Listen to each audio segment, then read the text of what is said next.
Here's a story that I really love, and it's called Everybody Needs a Rock. I agree with that. Everybody could use a rock, or a stick, or nature of any kind. Okay, here's our story. Everybody needs a rock. I'm sorry for kids who don't have a rock for a friend. I'm sorry for kids who only have tricycles, bicycles, horses, elephants, goldfish, 3-roomed playhouses, fire engines, wind-up dragons, and things like that.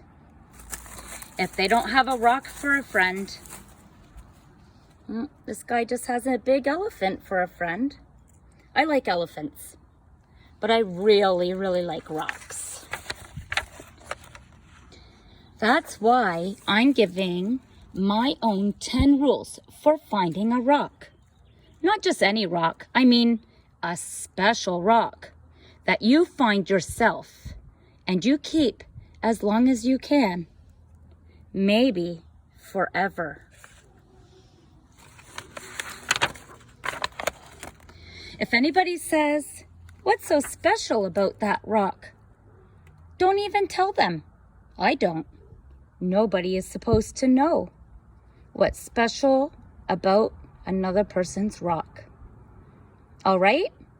Here are the rules. Rule number 1. If you can, go to a mountain made out of nothing but 100 million small, shiny, beautiful, roundish rocks. But if you can't, any place will do, even an alley, even a sandy road, or even your own backyard. I added that in there. Rule number 2. When you are looking at rocks, don't let mothers or fathers or sisters or brothers or even best friends talk to you. You should choose a rock when everything is quiet. Shh. Don't let dogs bark at you or bees buzz at you. But if they do, don't worry. The worst thing you can do is go rock hunting when you're worried. Whoa, yeah, you don't want to be worried. You just want to be nice and relaxed to go and find your special rock. Rule number 3, bend over. More, even more. You may have to sit on the ground with your head almost touching the earth. You have to look a rock right in its eye. Otherwise, don't blame me if you can't find a good one. Look, I have some big rocks here while I'm reading you this story. And then there's some little tiny ones, like stones. See? And then you gotta get really close. I think I see a sparkly one right here. That's kind of pretty, nice and sparkly. Anyways, sidetracked. Rule number 4. Don't get a rock that is too big, or you'll always be sorry. It won't fit in your hand right, and it won't fit in your pocket. A rock is as big as an apple. That one is too big. A rock as big as a horse is much, much too big. Yeah. Wouldn't want one that size. It wouldn't fit in your pocket. Rule number 5. Don't choose a rock that is too small. It will only be easy to lose. Or a mouse might eat it, thinking that it is a seed. Believe me, that happened to a boy in the state of Arizona. There's some weeds around these rocks. That looks like a mouse wanting to come and eat the rock. Rule number 6. The size must be perfect. It has to be easy to fit in your hand and to feel it. When you close your fingers over it, it has to feel jumpy in your pocket when you run. Wonder if I can find a nice good rock to feel right now. See, I feel like these might be too small. We might lose them. Can we find one just right? Let's take a peek. Oh, whoa, maybe this one? And I'll put it in my pocket.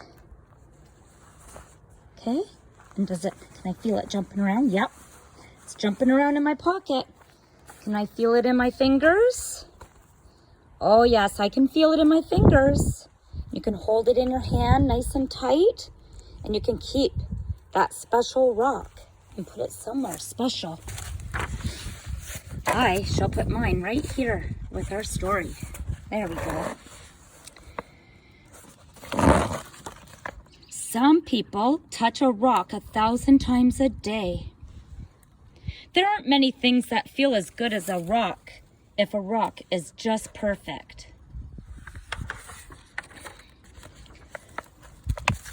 There's my dogs. Rule number 7. Look for the perfect color. That could be a sort of pinkish gray with bits of silvery shine in it. Some rocks that look brown are really other colors, but you can only see them when you squint, when the sun is just right. Another way to see colors is to dip your rock in a clear mountain stream if anyone is passing by. Now, a lot of us don't live near mountains, so if your mom and dad don't mind, maybe you can put a little water in the sink and put your rock in it. The shape of a rock, it's up to you. There is a girl in Alaska who only likes flat rocks. Don't ask me why. I like them lumpy. The thing to remember about shapes is this. Any rock looks good with 100 other rocks surrounded on a hill. But if your rock is going to be special, it should look good by itself in the bathtub. In the bathtub? That's pretty funny. Does everybody see all these different rocks? They're all different sizes and shapes. Lots of different rocks on there. Rule number 9. Always sniff a rock. Rocks have their own smells. Some kids can tell by sniffing whether a rock came from the middle of the earth, or from the ocean, or from the mountain, where wind and sun touched it every day for 1,000,000 years. You'll find out that grown-ups can't tell these things. Too bad for them. They just can't smell as well as us kids can.